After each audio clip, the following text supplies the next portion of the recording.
고대의 전쟁으로 인해 폭발한 영원의 샘. 세계의 분리는 아제로스를 갈갈이 찢어놓았고, 영원의 샘이 있던 자리엔 혼돈의 소용돌이라는 격동하는 에너지의 집합체가 만들어졌습니다. 아즈샤라를 비롯한 많은 수의 명가 무리는 혼돈의 소용돌이에 삼켜졌고, 소용돌이 속에서 생존을 위해 봉인된 고대신 느조스와 계약을 맺은 그들은 나가라 불리우는 새롭고 끔찍한 생명체가 되었습니다. 나가로 변해버린 아즈샤라와 여군주 바쉬는 나즈자타라는 나가의 도시들을 만들었고, 언젠가 다시 한번 육지에 올라 아제로스를 지배하리란 계획을 세웠죠. 한편 비극적인 운명을 맞이해야만 했던 진 아지샤리의 명가들과 달리 수라마르에 거주하던 명가 무리는 세계의 분리로부터 자신들을 지켜내는 데 성공합니다. 수라마르에 위치한 대형 보관소에 강력한 유물을 수집하던 이들은 고대 전쟁이 발발하자 불타는 군단과 협력한 아지샤라 여왕에 대한 충성심을 거두었고, 아그라마르의 아이기스, 엘룬의 눈물, 볼가네스의 해일석, 카즈고로스의 망치, 아만툴의 눈 총 5개로 이루어진 창조의 근원이라는 티탄의 신비스러운 유물을 이용해 수라마르에 위치한 악마들의 차원문을 닫아버렸습니다. 그들은 저항군에 합류하지 않고 아제로스에 닥친 재앙을 피하고자 수라마르의 문을 단단히 걸어잠근 채 아만툴의 눈을 이용해 밤샘이라 불리우는 비전 마법의 샘을 만들었습니다.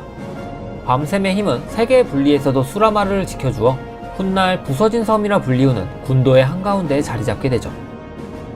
밤샘은 이후 수천 년간 수라마르의 나이트 엘프들에게 영향을 주어 나이트본이라는 새로운 종족으로 변화시켰습니다. 한편 세계의 분리로부터 안전하게 지켜진 또 하나의 대륙이 존재했습니다. 그곳은 바로 칼림도어 남부에 위치한 판다리아였죠. 목으로부터 해방된 판다렌들은 인자한 여러 황제의 통치와 함께 번영했고, 새로운 황제 샤오하오 역시 평화에 대한 희망을 품은 채 제위에 오르게 됩니다. 전통에 따라 샤오하오는 신비로운 물 예언자 진위에게서 미래에 대한 의견을 구했으나, 놀랍게도 진위가 보여준 미래는 세상을 파괴하는 악마들과 녹색 불길에 휩싸인 왕국, 그리고 갈갈이 찢어지는 세계의 모습이었습니다. 그렇게 샤오하오는 이 계시로부터 제국을 지키기 위한 여정을 떠나게 되죠. 그러나 그런 샤오하오의 여정을 방해하는 이들이 있었습니다. 바로 이샤라제의 끔찍한 잔해로부터 탄생한 감정의 생명체 샤였죠. 판다리아에만 존재하는 이 특이한 생명체는 분노, 증오, 공포, 의심 등 생명체의 부정적인 감정들을 먹으며 자라는 어둠의 존재들이었습니다. 샤오하오가 세상을 구하기 위한 위험한 모험을 하면서 의심, 절망, 공포, 그리고 분노가 일 때마다 샤는 그 모습을 드러내며 샤오하오를 위기에 빠뜨렸습니다. 하지만 샤오하오는 판다리아를 수호하는 내 야생신의 가르침을 떠올리며 부정적인 감정에서 일어나는 샤들을 하나하나 봉인하기 시작했고, 음영파라 불리우는 정의 병사들을 만들어 봉인된 샤들을 감시하도록 했습니다. 마침내 마음속 모든 짐을 떨쳐낸 샤오하오는 영원꽃 골짜기로 돌아왔으나 이미 세계의 분리는 시작되고 있었고, 겁먹은 판다렌 백성들은 의심과 절망, 공포, 그리고 분노에 사로잡혀 있었습니다. 마침내 자신이 해야 할 일을 깨달은 샤오하오는 두려움에 떨던 백성들 앞에서 외쳤습니다.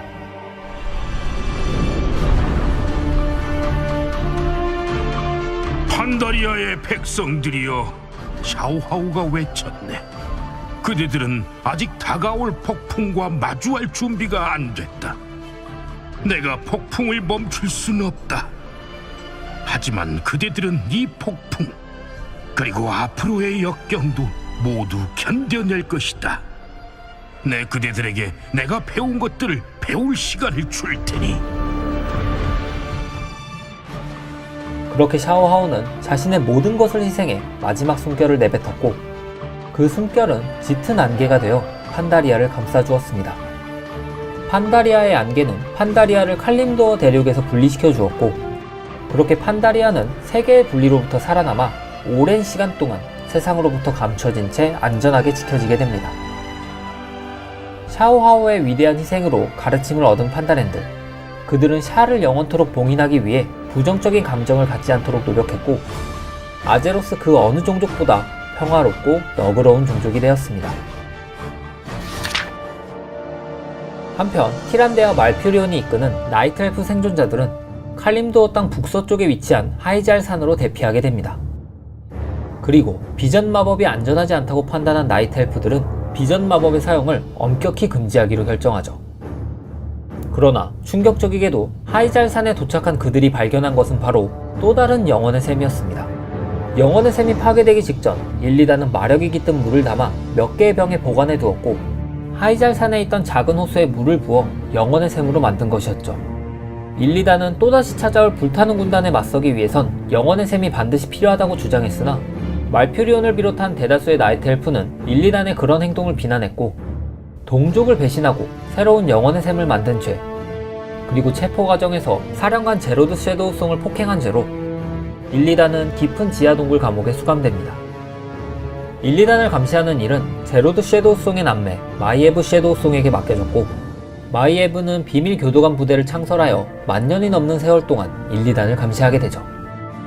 다시 한번 악마들이 아제로스로 침공할 수단이 될 수 있을 영혼의 샘을 막기 위해 말리고스를 제외한 세 용의 위상은 하이잘산에 모였고, 알렉스트라자는 그곳에 마력이 깃든 씨앗을 심어 거대한 세계수가 자라게 만들었습니다. 이세라는 나이트 엘프 드루이드들이 세계수를 통해 에메랄드 꿈을 거닐며 이 영적 세계를 지키게끔 하였고, 노즈도르무는 세계수의 힘을 나이트 엘프와 엮어 그들이 불멸의 삶을 살 수 있도록 해주었습니다. 나이트 엘프들은 이 세계수를 천상의 왕관이라는 이름을 붙여 놀드라실이라 불렀고, 평생토록 이 세계수를 지키기로 맹세하죠. 티란데는 고도로 훈련된 여전사들로 구성된 전투부대 파수대를 만들어 나이트 엘프 사회를 헌신적으로 보호하였고, 말퓨리온은 드루이드들과 함께 자연과 조화를 이루는 삶을 살아감과 동시에 야생의 모습으로 몸을 바꾸는 기술을 익히기도 했습니다. 또한 그들은 에메랄드 꿈을 지키고 관찰하기 위해 정기적으로 수십 년의 세월이 넘는 시간 동안 긴 잠에 빠져들었고, 티란데와 파수대 일원들은 그런 드루이드들의 무심함에 불만을 느끼기도 했지만 세계수와 생명체들을 지키는 일을 게을리하지 않았죠. 한편 고대의 전쟁 이후 살아남은 사티로스들은 어두운 구석에 숨어 지내며 나이트 엘프들에게 복수할 날만을 꿈꿨습니다. 잘란이라 불리우는 한 사티로스의 지휘 아래 아제로스에 남아있던 악마들은 군세를 형성했고, 결국 나이트 엘프는 다시 한번 악마와의 전쟁을 치르게 되었죠. 티란데의 수양딸이자 고대 전쟁에서 활약한 영웅 샨드리스 페더문은 잠든 드루이드들에게 사티로스와의 전쟁을 도와달라 부탁했고, 악마들이 숲을 오염시키는 것을 지켜본 말퓨리온은 이에 수락합니다. 샨드리스의 뛰어난 전술과 용맹한 파수대와 드루이드들의 활약으로 전세는 기우는 듯 했으나 또 다른 문제가 생겨나기 시작합니다. 그것은 바로 늑대 야생신 골드린의 매서운 분노를 익히고자 야생의 늑대 형상을 취하는 법을 연마한 일부 드루이드들이 정체성을 잃고 늑대 인간이 되어 적과 악은을 가리지 않고 공격을 했기 때문이죠. 늑대 인간에게 물린 나이트 엘프들은 또 다른 늑대 인간이 되었고, 이에 말퓨리온은 하는 수 없이 늑대 인간 드루이드들을 모두 에메랄드 꿈으로 추방하게 됩니다. 이후 말퓨리온은 드루이드의 힘을 오용하는 이들을 관리하기 위해 세나리온 의회를 창설하여 그들을 인도하며 관리하였고, 마침내 사티로스와의 전쟁에서 승리한 나이트 엘프 연합군은 숲에 남겨진 전쟁의 상처들을 치유해 나갔습니다. 한편 세계의 분리가 일어나면서 고대 신들을 가두던 감옥은 약화되었고, 요그사론이 갇혀있던 노스랜드엔 사로나이트라 불리우는 낯선 광물이 곳곳에 퍼지면서 이윽고는 아제로스 전역으로 뻗어나가며 생명체들의 생명력을 짜내기 시작합니다. 이에 판드랄 스테그 헬름이 이끄는 소규모 드루이드 집단은 놀드라실과 같은 거대한 세계수를 심어 땅을 치유해야 한다고 생각했죠. 하지만 세나리온 의회에서의 끝없는 논쟁으로 시간을 버리기보다 판드랄은 직접 행동에 나섰고, 그는 놀드라실에서 6개의 작은 가지를 잘라내 칼림도어와 동부왕국 노스랜드에 가지를 심었습니다. 이 자연의 힘을 담은 나무들은 에메랄드 꿈과 연결되어 주변 생명체들을 번영시켰죠. 또한 그는 마지막으로 가장 큰 나뭇가지를 노스랜드 산속 가장 크게 자란 사로나이트 광맥이에 심었고, 이 세계수는 눈의 왕관이라는 뜻의 안드라실이라는 이름을 얻었죠. 안드라실은 놀라운 속도로 자라나며 사로나이트의 확산을 멈추고 자연의 생명을 번창시켰으나, 그 뿌리가 점차 깊게 박히면서 결국 안드라실은 요그사론의 지하 감옥을 건들고 말았고, 요그사론은 세계수에 부패한 힘을 주입해 주변 생명체들을 광기로 물들였죠. 후에 이 사실을 알게 된 세나리온 의회는 별다른 방법이 없었기에 결국 거대한 안드라실을 베어낼 수밖에 없었고, 그들은 이 쓰러진 세계수를 부서진 왕관이라는 뜻의 볼드라실이라 칭했습니다. 하지만 사악한 고대신들은 판드랄이 심은 다른 나무들의 손을 뻗치기 시작했고 평화로운 에메랄드의 꿈엔 작은 타락의 씨앗들이 퍼져나가기 시작합니다.